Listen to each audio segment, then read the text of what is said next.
Hello, আমি Sohini and welcome to Sohini speak soulfully. আজকে তোমরা আমায় দেখতেই পাচ্ছ ডিফারেন্ট একটা গেট আপে ডিফারেন্টভাবে তোমাদের সামনে বসে আছি। আমি শুটিংয়ে আছি এখন। হ্যাঁ, অমর সঙ্গীর শুটিং চলছে। গতকাল থেকে শুরু হয়েছে অমর সঙ্গীর টেলিকাস্ট, মানে 12 তারিখ থেকে। আজকে 13 তারিখ, এখন 12টা 21 বাজে। দেখতে পাচ্ছ কি? জানি না দেখতে পাবে কি না। 12টা 21। তোমরা হয়তো অনেকেই 12টা 21 অথবা 120 অথবা 222 অথবা 111 অথবা 1111 দেখছো। তোমাদের মধ্যে কেউ কেউ হয়তো গতকাল রাত্রি 8টা 8-এ তোমাদের, মানে 12 তারিখে রাত্রি 8টা 8-এ তোমাদের লায়ন গেট পোর্টালের যে ম্যানিফেস্টেশনটা করেছিলে, সেই পোর্টালের গেটটা ক্লোজ হওয়ার আগে লাস্ট মোমেন্টে বসে কিছু প্রেয়ার্স করেছো। এবং আমি এটুকুনি বলতে পারি, তোমাদের সবার প্রেয়ার্স আর হার্ড। মানে উনি দেখেছেন, উনি শুনেছেন, এবং please don't be disappointed. Specially আমি একটি মেয়ের কথা বলতে চাই যে খুব মন মরা হয়ে, খুব গুমড়ে, কিছুটা রাগে, কিছুটা দুঃখে নিজের ঘরের দরজা বন্ধ করেছিল অনেকক্ষণ। এবং তার যে রাগ, দুঃখ, অভিমান, সেটা না কোথাও একটা তার নিজের কাছে জাস্টিফাইড নয়। তার হয়তো মনে হচ্ছে যে I am at the losing end. তুমি যেই হও না কেন, আমি তোমাকে এটুকুনি বলতে চাই, you are at the gaining end. Just a moment, দিয়ে যাও। কখন লাগবে মোটামুটি? আচ্ছা, ঠিক আছে। সরি, একবার ডিস্টারবেন্স হলো। তুমি যেই হও না কেন, তুমি না লুজিং এন্ডে থাকবে না, তুমি গেইনিং এন্ডেই থাকবে। আসতে পারিস, ভেতরে বসতে পারিস, কোনো চাপ নেই। আমার মেয়ে শ্রী চলে এসছে। তোমরা সবাই নিশ্চয়ই অমর সঙ্গী দেখছো, ওরা ফাটিয়ে পারফর্ম করছে। নীল এবং সমাপ্তি দুজনে খুব ভালো পারফর্ম করছে। এবং কোথাও একটা আমাদের বিশ্বাস, সবাই তোমরা বলেছো যে কেন 2:30-এর সময় আমাদের টেলিকাস্ট শুরু হয়েছে। বাট আমার কোথাও বিশ্বাস, যখন আমি ছোট ছিলাম, তুই হয়তো জানবি না মা, যখন আমি ছোট ছিলাম তখন আমাদের দুপুরটা না কাটতো, আমাদের মায়েরা খুব ব্যস্ত থাকতো সিরিয়াল নিয়ে। দুপুর 1টা থেকে 2:30, 3টে, হ্যাঁ, এই সময়টা খুব ব্যস্ত থাকতো। তো আমার কোথাও একটা মনে হয় আমরা সবাই মিলে চেষ্টা করে, এবং ডেফিনেটলি জি বাংলার হেল্পে, আমরা আবার সবাইকে ওই সোনালী দিনগুলো ফেরত দিতে পারবো। যে সময় দুপুরটা খুব মিষ্টি। আমার মেয়েটা ভীষণ মিষ্টি। তোমরা প্লিজ দেখো অমর সঙ্গী। হ্যাঁ, আমি এটা কন্টিনিউ করছি। রাইট। একজন কেউ বসে থাক, এখানেই বসতে পারি, তাই সরিয়ে দিচ্ছি। না না, ঠিক আছে, আমি করে নিচ্ছি। ওকে ওকে, বস।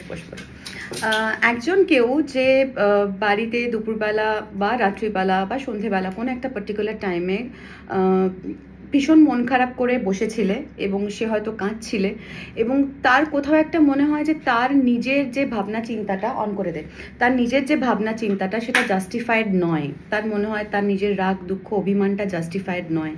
All I want to tell you যে তুমি নিজেকে না ভীষণ নিচে প্লেস করছো নিজের চোখে। মানে সবার আগে তুমি প্লেস করছো যে সামনের মানুষটা কি ভাবছে, সামনের মানুষটা কি দেখছে, সামনের মানুষটা কি জানছে। আমার মনে হয় সেটার থেকে অনেক বেশি ইম্পর্টেন্ট এই মুহূর্তে দাঁড়িয়ে তোমার জন্য হওয়া উচিত যে তুমি কি ভাবছো, তুমি কি দেখছো, তুমি কি জানছো, তুমি কেমন ফিল করছো। সামনের মানুষটা তোমার কথায় রিয়াক্ট করলো, তাকে এই কথাটা এভাবে বলা উচিত কি উচিত না, তারা থেকে অনেক বেশি এটা তোমার এই মুহূর্তে দাঁড়িয়ে ভাবা উচিত যে তুমি এক্স্যাক্টলি কীভাবে ফিল করছো। যদি তুমি এই কথাটা সামনে মানুষকে বলতে না পারো তো, অথবা সামনে মানুষটাকে কথাটা বলার পরে তার যে রিয়াকশনটা, সেটা তোমাকে কিভাবে ফিল করাচ্ছে। আমি শুধু এটুকুনি বলবো যে প্লিজ হীনমন্যতায় ভুগো না।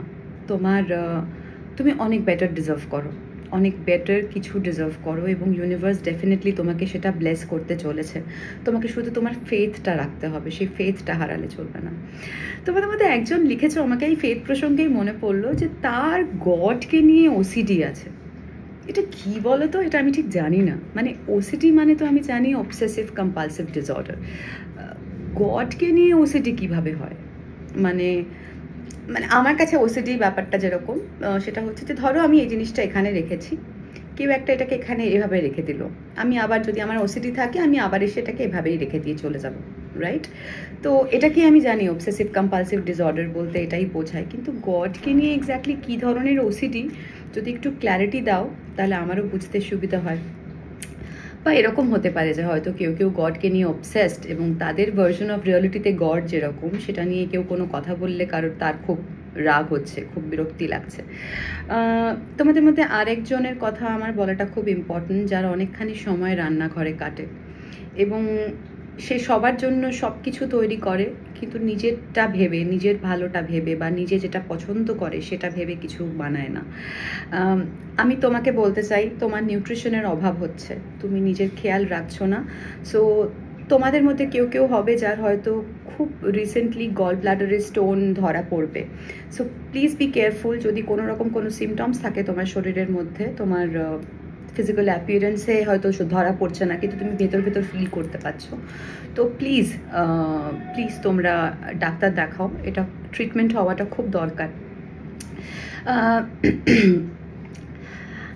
আরেকটা খুব মজার ব্যাপার তোমাদের সঙ্গে শেয়ার করতে চাই। আমি না রিসেন্টলি ভাবছিলাম, এই যে মানুষের মন, মানুষের মানসিকতা, এই নিয়ে যে মানুষ এত কথা বলে, কার কি রং, কার কি বর্ণ, ধর্ম। হিউম্যান নামটা যদি আমরা ডিভাইড করি, তাহলে দেখবে hue and man, man is man, and হিউটা কোথাও একটা আমার কাছে না, HUE, hue, that means colours. So আমরা প্রত্যেকে আমাদের সোল এসেন্সে না একটা কালার ধরে রাখি নিজের মধ্যে। সেটা আমাদের চাকরা ওরিয়েন্টেড কালার্স হতে পারে, সেটা আমাদের সোলের DNA রিলেটেড কালার হতে পারে, সেটা আমাদের পছন্দের কোনো কালার হতে পারে, অথবা আমাদের পার্সোনালিটির সঙ্গে মেলানো কোনো কালার হতে পারে। তো এই কালারটা যে কালারই হোক না কেন, আমার মনে হয় যেহেতু হিউম্যান আমরা, তাই এই হিউটা ডিসাইড করাটা আমাদেরই কাজ, আমাদেরকেই করতে হবে এই হিউটা ডিসাইড। অ্যান্ড এই যে যেটা ধরে আছি হাতে, এটা হচ্ছে ল্যাব্রাডোরাইট। দেখো এটার মধ্যে কি সুন্দর হিউ আছে। সো এর মধ্যে তুমি কোন কালারটা চুজ করবে, কোনো পিওর কালার চুজ করবে যেটা তোমার পিওরিটিকে বাড়াতে হেল্প করবে, নাকি কোনো ডার্ক কালার চুজ করবে যেটা তোমার ডার্কনেসটাকে আরও বেশি এনহ্যান্স করবে এবং এন্ড অফ দ্য জার্নি গিয়ে তোমার কার্মা খারাপ করবে, সেটা তোমার উপর ডিপেন্ড করছে, রাইট? তোমাদের একজনের না চোখে খুব প্রবলেম হচ্ছে, আমি জানি না, এই চোখের মেসেজটা আমি অনেক দিন ধরে পাচ্ছি। কেউ একটা অনেকখানি সময় টেবিলে বসে নয় কিছু পড়ে, নাহলে কিছু বানিয়ে কাটাও, অথবা কিছু লিখে কাটাও, চোখের যে প্রবলেমটা হচ্ছে সেটা প্লিজ আইডেন্টিফাই করো আর সেটাকে প্লিজ রেকটিফাই করো, otherwise you are going to like suffer, মানে ফর আ লং টাইম। কেউ একজন, একটি ছেলের মেসেজ আমি পাচ্ছি, সে তার বোনকে নিয়ে আর মাকে নিয়ে খুব অস্থির।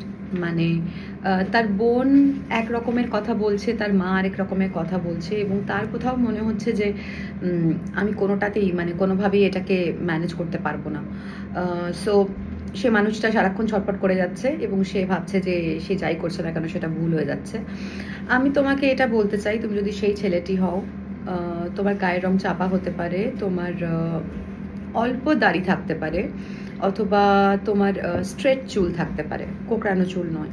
তুমি যদি সেই ছেলেটা হও, তাহলে আমি বলবো যে লিসেন টু ইয়োর ইনটিউশন। তুমি ভেতর ভেতর এমন কিছু একটা করছো বা এমন কিছু একটা চাইছো যেটা তুমি জানো নীতিগতভাবে ঠিক নয়, এবং কোথাও একটা তোমার বোন এবং মা তোমাকে যে কথাগুলো বলছে, সে কথাগুলো তোমার অপছন্দ হচ্ছে, অথবা তোমাকে নিয়েই ওদের ঝামেলা হচ্ছে। আমার পার্সোনালি মনে হয় তোমাদের না উচিত নিজের মনটাকে আরেকটু বেশি করে শোনা, নিজের মনটাকে একটু বেশি করে জানা, কারণ ভেতরে এমন কিছু ডিপ ডার্কেস্ট সিক্রেট লুকিয়ে আছে যেটা হয়তো তুমি নিজেও ফেস করতে চাইছো না, নিজেও বলতে চাইছো না। So please take care of that. And at the same time আমি দেখতে পাচ্ছি যে একজন না কাল রাতে কোনো স্বপ্ন দেখেছে, এবং সেই স্বপ্নের মধ্যে বেশ কিছু মানুষকে দেখেছে, কিছু মানুষ জীবিত, কিছু মানুষ মৃত, এবং সবাই তাকে কিছু একটা বলতে চাইছিল, যেটা আজকে সকালবেলা উঠে তার কিছুতেই মনে পড়ছে না।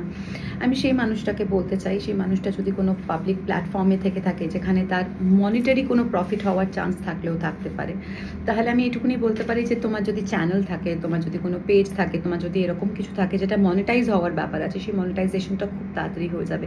সেই মেসেজগুলোই তোমার ড্রিম স্পেসে তোমার এনসেস্টার্সরা তোমায় দিতে চাইছিল। তুমি খুব শিগগিরই একটা ব্লেসিং পাবে, maybe in 15-16 days in coming 15-16 days. তোমার নাম যদি এম দিয়ে শুরু হয়, অথবা এস দিয়ে হয়, অথবা এ দিয়ে হয়, অথবা বি দিয়ে হয়, অথবা জেড দিয়েও হতে পারে, আর খুব রেয়ার চান্সেস কিউ, আমি জানি না কেন কিউ পেলাম, বা কেউ একটা হয়তো নিজের মনে মনে নিজেকে কুইন ভাবে, I am the queen of my my wonderland. আর কেউ যদি কাউকে যদি তার বাড়ির লোকজন কুইন আর রানী এরকম বলে ট্রিট করে, এটা তার জন্য মেসেজ। কেউ যদি খুব অল্প বয়সে মাকে হারিয়ে থাকে অথবা বাবাকে হারিয়ে থাকে, এটা তার জন্য মেসেজ। তোমার ancestors they are like working with you, তারা ওয়েট করছে তোমার জন্য, এবং তুমি খুব শিগগিরই একটা ফিনান্সিয়াল ব্লেসিং পেতে চলেছো। তুমি এতদিন ধরে যে সাফারটা করেছো, যে জিনিসটা তুমি মানুষকে চেয়েও বোঝাতে পারোনি, মানুষ তোমাকে ডিসরেসপেক্ট করেছে, ডিমিন করেছে, তোমার ভাবনা চিন্তা তাতে জল ঢেলে দিয়েছে, তোমাকে ভুল প্রমাণ করার চেষ্টা করেছে, তাদের প্রত্যেকের না এই মুহূর্তে দাঁড়িয়ে মুখে জাস্ট ঝামা ঘষে যাবে, সোয়ার। তবে একটা কথা আমি তোমাদের সবাইকে বলতে চাই, to all my collectives like out there, divine masculine হোক, ফেমিনাইন হোক, এনিবডি, এই যখন আমি কথাগুলো বলি যে তুমি কার্মিক জাস্টিস পাবে, তোমার শত্রু শাস্তি পাবে, তোমার সাথে যে বিট্রে করেছে সে তার বিট্রেয়াল ফেরত পাবে, 11-11 করে এক্ষুনি দেখলাম টাইমারে, তোমরা না অনেকে হয়তো ভাবো যে, মানে যখন এই কথাগুলো আমি বলি, আমি জানি কিছু কিছু মানুষের খুব ইগো স্যাটিসফাই হয়, তাদের মনে হয় বাবা এই তো আমায় যে শাস্তি দিয়েছে সে শাস্তি পাবে, বেশ হবে। এই ভাবনাটা না কখনো রাখা উচিত না। মানে যে তোমার সাথে খারাপ করেছে, তুমি যদি ইকুয়ালি তার খারাপ চাও মনে মনে, বা প্রার্থনায় যদি ঈশ্বরকে বলো যে এই মানুষটার জন্য ইকুয়াল খারাপ হয়, তাহলে না তুমি আর সেই মানুষটার মধ্যে কোনো ডিফারেন্স রইলো না। সেই মানুষটা তুমি একই ভাইব্রেশনে, একই ফ্রিকোয়েন্সিতে আপ অ্যান্ড ডাউন করে যাচ্ছ। তোমার কাজ অ্যাজ অ্যান ইন্ডিভিজুয়াল ক্ষমা করে দেওয়া, ভুলে যাওয়া, রাইট? আর তুমি ভুলে গেলে তুমি ঈশ্বরের কাছে তার ব্যাপারে খারাপ কিছু চাইবে না, তুমি তাকে থ্যাংক ইউ দেবে মনে মনে যে সে তোমাকে একটা চরম শিক্ষা দিয়েছে। তুমি ঈশ্বরকে বলবে থ্যাংক ইউ এরকম একটা ডিফিকাল্ট মানুষ তোমার লাইফে পাঠানোর জন্য, এবং ঈশ্বরকে বলো that you have learned your lesson, এরকম বুলশিট আর চাই না life. And at the same time সেই মানুষগুলোর জন্য না প্রে করো, সেই মানুষগুলোর ডিজার্নমেন্টের জন্য প্রে করো, তাদের যেন বিচক্ষণতা হয়, তাদের যেন বোধ বুদ্ধি, বিচার বুদ্ধি সব কিছু যেন গ্রো করে, এবং তারা যেন শাস্তি পায়, এটা কখনো মন থেকে চেও না। তাদেরকে ধন্যবাদ জানিও, তাদের ভালো চেও, ঈশ্বর যেন তাদেরকে ভালো রাখে সেই প্রার্থনাই করো। তাহলে দেখবে সেটা অনেক বেশি এফেক্টিভ হবে তোমার শত্রুদের জন্য, রাদার দেন তুমি মন থেকে চাইলে তাদের খুব খারাপ হোক।